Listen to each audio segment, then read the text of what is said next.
80 new YA releases that came out in April.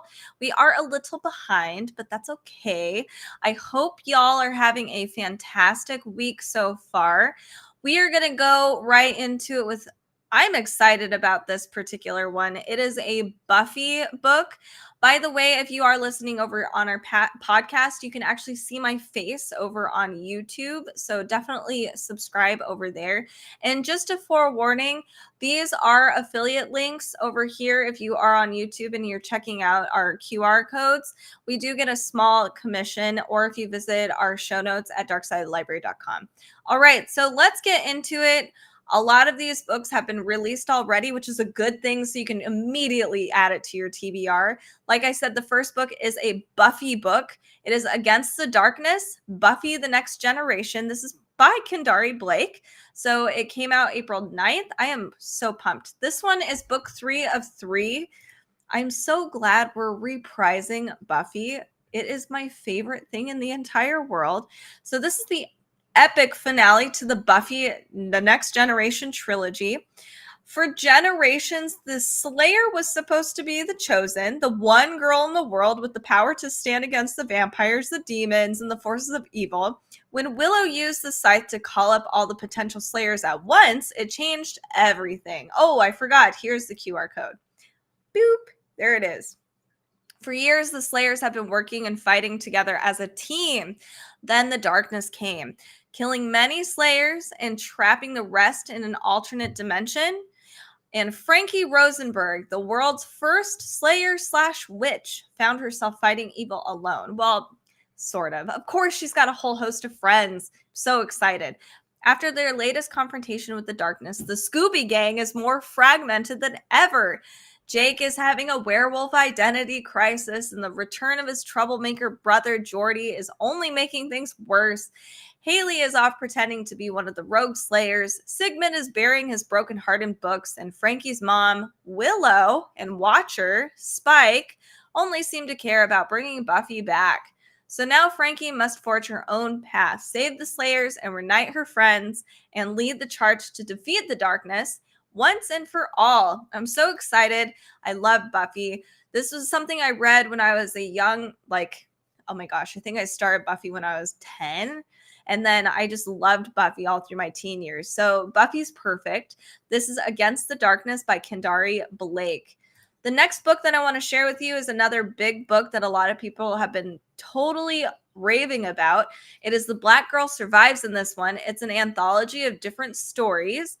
Oh yes, we have Tananarive did the introduction. We have a couple editors. I'm trying to see who the authors are. We have, here it is, Aaron E. Adams, Monica Brashears, Charlotte Nicole Davis, Desiree S. Evans. So a lot of different authors here. YA anthology of horror stories centering on Black girls who battle monsters, both human and supernatural, and who survive in the end. Be warned, dear reader, the Black girls survive in this one. Celebrating a new generation of best-selling and acclaimed Black writers, The Black Girl Survives in this one makes space for Black girls in horror. This is awesome. 15 stories, chilling and thought-provoking stories place Black girls front and center as heroes and survivors who slay the monsters. They battle the spirits and face down death. So prepare to be terrified and left breathless by the pieces in this anthology. I'm excited. So this is for ages 12 through 18, grade level 7 through 9. This looks awesome. I love anthologies personally. I like being able to just read a story, putting it down, it's done, read the next one. You know, it helps me get my chores done. Anyway, so this is called The Black Girl Survives in this one. There are a ton of amazing authors in here, and it was published April 2nd by, let me triple check the publisher here, Flatiron Books. Next on the list today, we have one that looks really cute. I like the cover of this. It's To a Darker Shore. This came out a few days ago, so April 30th. This is by Leanne Schwartz. It has really good ratings on Goodreads, by the way, that 4.5, so pretty good. When her best friend is sacrificed to the devil, she'll go to hell and back for him. That is a best friend indeed. Plain, poor, plus size, and autistic, Alesta grew up trying to convince her beauty-obsessed kingdom that she is too useful to be sacrificed. Oh, their god blessed their island. It's called Soladisa as a haven for his followers. But to keep the devil at bay, the church sends a child sacrifice to hell's entrance every season. Often poor or plain girls just like Alesta. Oh, this is horrible. With a head full of ideas for inventions, Alesta knows her best shot at making it to adulthood is to design something impressive for the festival exhibition so she might win a spot in the university. Acceptance could guarantee her safety, but Alesta's flying machine demonstration goes totally awry, a failure that will surely mean death. What happens is worse. Her best friend and heir to the throne, Kyrian, takes the blame, expecting leniency, but ends up being sacrificed in her place. Wow, rude. So to stop these sacrifices forever, Alesta plans to kill the monster that killed her friend. Prepared to save her kingdom or die trying, she travels to the depths of hell, only to find her friend alive, but monstrously transformed. There is no escaping hell or their growing feelings for one another. And the deeper they descend into hell, the closer they come to uncovering the truth about the sacrifices that threatens to invoke the wrath of not only monsters, but the gods as well. Oof. So this is by Page Street, YA. And this is by Leanne Schwartz, To a Darker Shore. I love the art style here. It's really, really beautiful. The next one I want to share with you today is Dark Parts of the Universe. This came out April 23rd. It's by Samuel Miller, and the publisher is Catherine Teagan Books. It's Outer Banks meets Bone Gap. It's a propulsive and gender-bending YA mystery following a group of teenagers who discover a dead body while playing an app-based adventure game that sends players to random locations, unlocking a much deeper mystery about their town. That kind of sounds like a fun app, but like, why are you going to random locations? Anyway, it says, in Calico Springs, Willie's life has been defined by two powerful forces, God and the river. The, quote, miracle boy died 5 minutes as a young child, and ever since, Willie is certain he survived for a reason. But that purpose didn't become clear until he found the game in bold. So the game is actually called Manifest Atlas. And the concept is simple. Enter an intention, and the game provides a target. It's a blinking blue dot on the map, and that's where you go.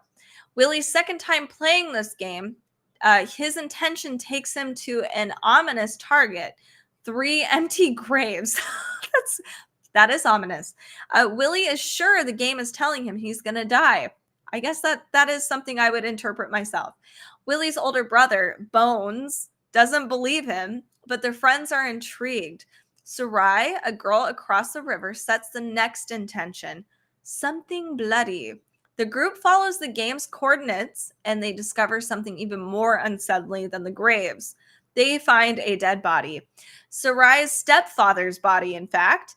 The game suddenly becomes personal. That's horrible. Willie is dedicated to proving the game works, while Sarai is set on finding out what happened to her stepdad. Bones just wants to enjoy his last summer before real life begins. As the group digs deeper into Manifest Atlas, stranger and wilder things begin to appear, unlocking a much deeper mystery running like an undercut through the small town. Super fun. So this is Dark Parts of the Universe. This looks really cool, and I do love the cover. I just noticed that these are like little ripples, and there's people swimming up. Ooh, sinister. All right, the next one I actually do have, and I started this one, and I think I might need to set this one aside and then come back to it when I have more headspace for it. So this is Draw Down the Moon. This cover is phenomenal, and I'm not going to lie, this is probably exactly why I picked it up. I love moons. I think there's something to do with a bunny in here. Maybe not. Maybe that was just my brain. This is by PC Cast and Kristin Cast.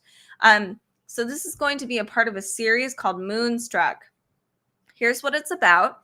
It's a mystical school, a mysterious death, and a magical romance. It's perfect. This is for reading ages 15 years and up. Wren Nightingale isn't supposed to have any elemental powers. Born of magical parents, but not under one of the 4 fated astrological moon signs. She is destined for life as a mundane, right up until she starts glowing on her 18th birthday. In a heartbeat, Wren's life is turned upside down, and she's suddenly leaving her home for a mystical Academia de la Luna, a secret magical school on a hidden island off the Seattle coast.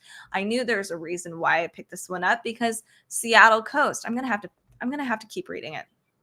Lee Young has always known about his future at the academy. He has 3 goals: pass the trials, impress the Moon Council, and uphold his family's reputation. But he wasn't expecting to be attending alongside the girl he'd secretly been in love with for as long as he can remember. So as Wren and Lee are thrown into the Academy's grueling trials, they quickly learn there's something different and dangerous about the school this year. Wren will have to navigate a web of secrets, prophecies, and murder. And Lee will have to decide what to protect, his family's legacy or the girl that he loves. Aww.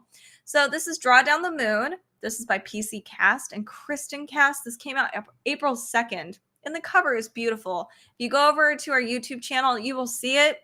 You'll look at the QR code, click on it. Beautiful. I love the cover. I need to find the artist because, man, it's stunning. All right. The next book I want to share with you today is called The Kill Factor. It's by Ben Oliver, and it came out April 16th. The grade level here is actually for reading ages 12 and up. The publisher is Chicken House. I don't think I've even heard of that publisher before, but I'm excited. It says a brand new game show that offers young criminals the chance at freedom has been green-lit. Oh, this is kind of like an anime I used to watch. Hold on a second. Little do they know, winning is their only chance at survival. A captivating examination of the dark truths around the criminal system, Ben Oliver, critically acclaimed author of the Loop trilogy, delivers an action-packed thrill ride with deadly stakes. So we have 50 contestants, 5 mental and physical challenges, but only 1 winner comes out. In a near future where a virtual currency of digital content fuels a fame-hungry society. Oh no, a brand new experiment that combines social media and reality TV has been greenlit. Voted on, and contestants are sent to a maximum security reform camp on an island where they can have no contact with the outside world. To lose means prison, but to win is to be free. The most popular young offender with the most upvotes by the end is given both a second chance in society and a cash prize. Oh my. This kind of money could mean everything to Emerson and her family who live in the boroughs, one of the subterranean villages where the government have buried affordable housing. It's more than freedom. It could mean the chance to change her family's circumstance and finally find a place in society they've never been allowed into. But what Emerson doesn't know, what the viewers don't know, is that the prison on the island is empty. Those who lose, those who are voted off, aren't incarcerated. Each challenge will leave more and more contestants to die, and the only choice they have is to win over viewers before it's too late. That's horrible. Can you imagine a world like that?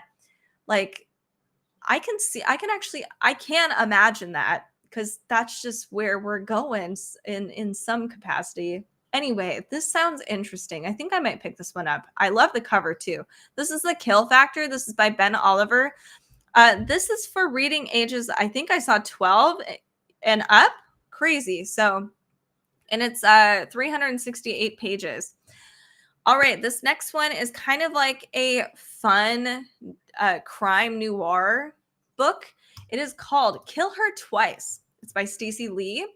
It came out April 23rd. It's kind of historical fiction too. So it's a murder mystery. It is readers will fall in love with the Chow sisters and their quest for truth. Ooh, okay. I'm excited.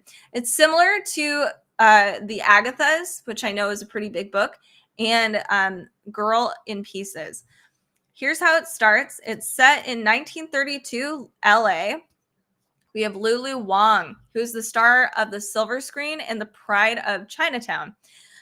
She has a face known to practically everyone, especially the Chow sisters, who are Mei, Gemma, and Peony, Lulu's former classmates and neighbors. Cool. So the girls instantly know it's Lulu when they discover a body one morning in an out-of-the-way stable, far from Beverly Hills' home where she lived after her fame skyrocketed. So the sisters suspect Lulu's death is the result of foul play, but the police don't seem motivated to investigate. Hold on a second. Even worse, there are signs that point to a cover-up, and powerful forces in the city want to frame the killing as evidence that Chinatown is a den of iniquity and crime. Even more reason it should be demolished to make room for construction of a new railway depot, the Union Station. Worried that neither the police nor the papers will treat Lulu fairly, no matter her fame and wealth, the sisters set out to solve their friend's murder themselves and maybe save the neighborhood in the bargain. But with Lulu's killer still on the loose, the girls' investigation just might put them square in the crosshairs of a cold-blooded murderer. I love murder mysteries. We need more. We were just talking about the boxcar kids, like my sister and I, a few months ago, and we were like, what happened to those books with the murder mysteries and like the Scooby Gang? We need more of those. So I'm excited for this. It is Kill Her Twice. This is by Stacey Lee. Excuse me. Okay. Our next one. I love the cover of this one. It looks so cool. It's The Merciless King of Moor High. This is by Lily Sparks. It's got a decent review over on Goodreads so far. It is 4.7, it looks like.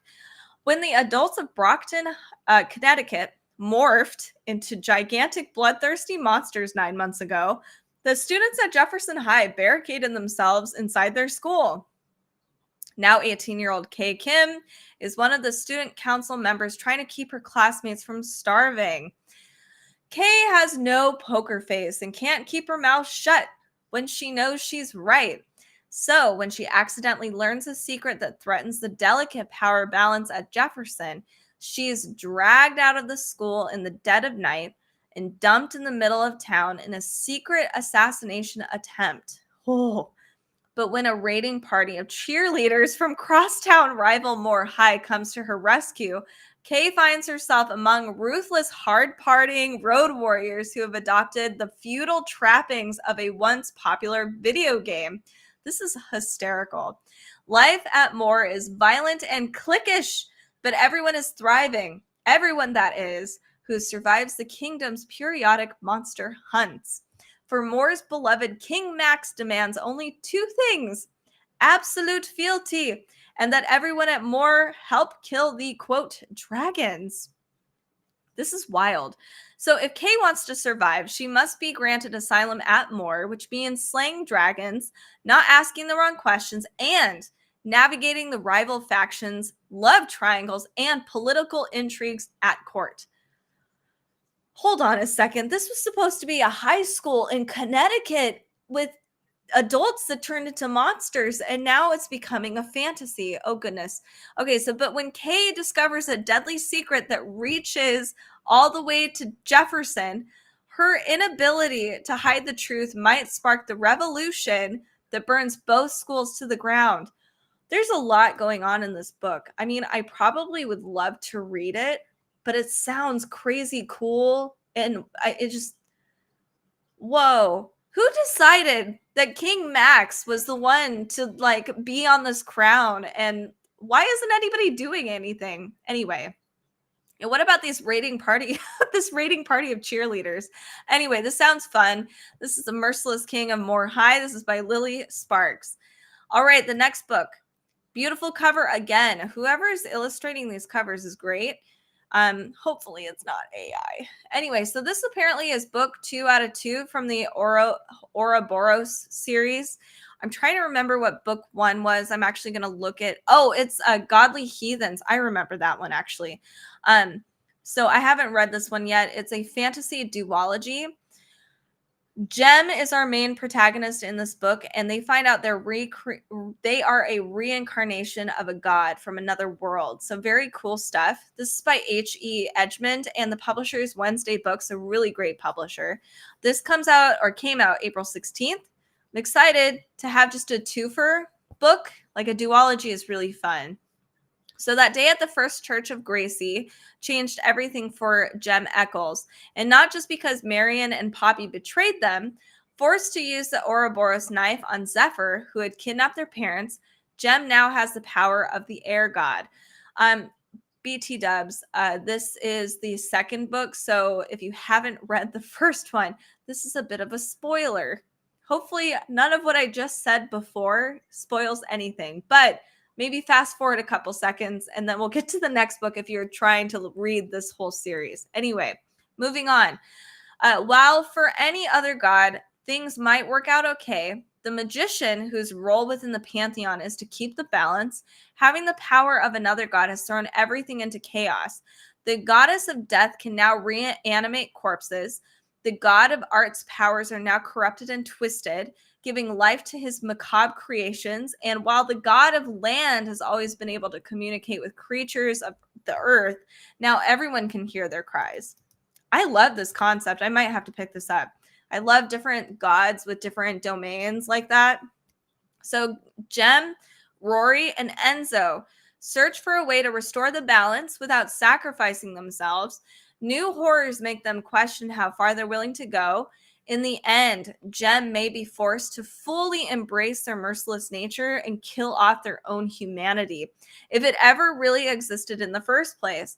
This sounds really cool. This is kind of a quick read. Both of them are. This is around 330 pages. This is called Merciless Saviors. This is by H.E. Edgmon. We have 3 more books today for YA. This next one is an Alice in Wonderland retelling, so definitely keep this one in mind if you're trying to look for some really fun retellings. Haven't had a lot of those recently. Oh, I love the cover of this one too. Here's the QR code. Check it out. You can get it all up close. So if you like Chloe Gong and Judy Eileen, you're going to love this Korean-inspired Alice in Wonderland retelling about 2 very wicked girls, forever bonded by blood and betrayal.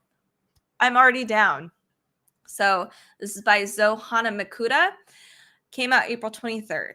In a world where saints are monsters and Wonderland is the dark forest where they lurk, it's been 5 years since young witches and lovers Caro Rabbit and Isadora Alice Sickle were both sentenced to that forest for a crime they didn't commit. Oh my gosh, I love this.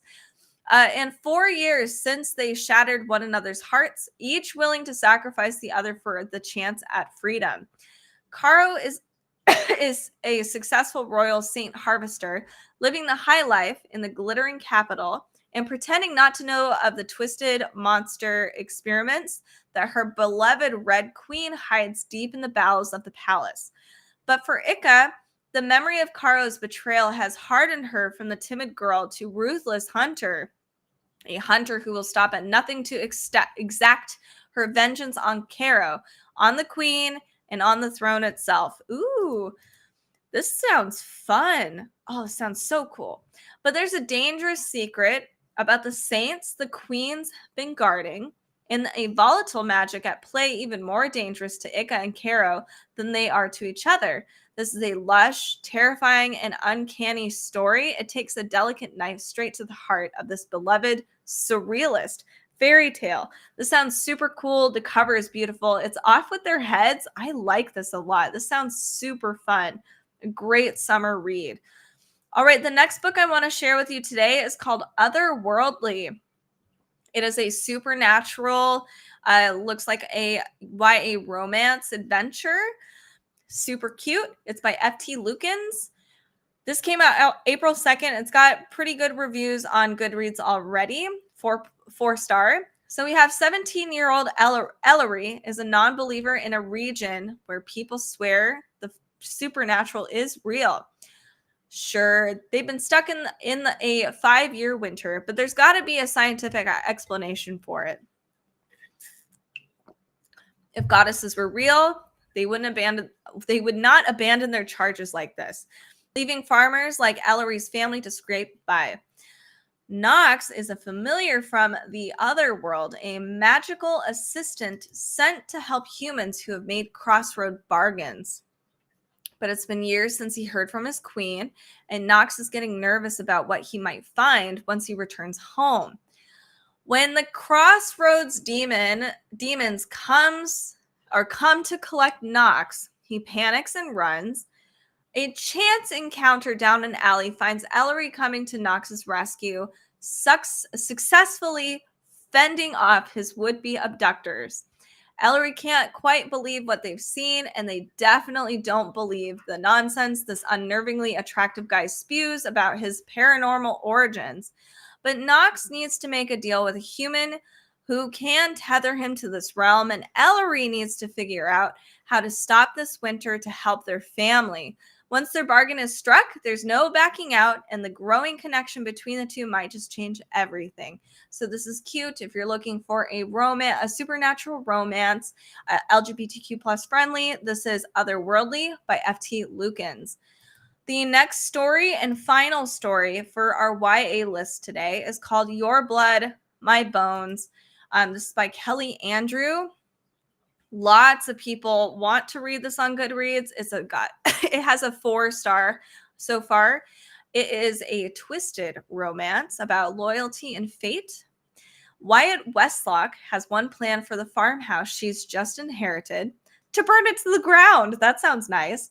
But during her final walkthrough of her childhood home, she makes a shocking discovery in the basement. Peter, the boy she once considered her best friend, is strung up in chains and left for dead. Unbeknownst to Wyatt, Peter has suffered hundreds of ritualistic deaths on her family's property. Semi-immortal, Peter never remains dead for long, but he can't really live either. Not while he's bound to the farm, locked in a cycle of grisly deaths and painful rebirths. Oh man. There's only one way for him to break free, and he needs to end the Westlock line. He needs to kill Wyatt. With Wyatt's parents gone, the spells protecting the property have begun to unravel, and dark ancient forces gather in the forest nearby. The only way for Wyatt to repair the wards is to work with Peter, the one person who knows how to harness her volatile magic. But how can she trust a boy who's sworn an oath to destroy her? When the past turns up to haunt them in the most unexpected way, they are forced to rely on one another to survive, or else tear each other apart. This sounds really good, and it has some pretty decent reviews. This is published by Scholastic Press, and it is for reading ages. Let me find it. 13 years and up. Really cool. This is Your Blood, My Bones. And that is all the books that we have found for April of 2024 in the YA category. Very cool stuff coming out for sure. Stay tuned for our future episodes that come out every Wednesday and Friday. We still have kids' books to go over in April. And make sure to tune into our socials. Those are at Dark Side of the Library on Instagram, Facebook. We have YouTube and on your favorite listening app. Thank you so much for tuning in today. We'll see you in the next live stream.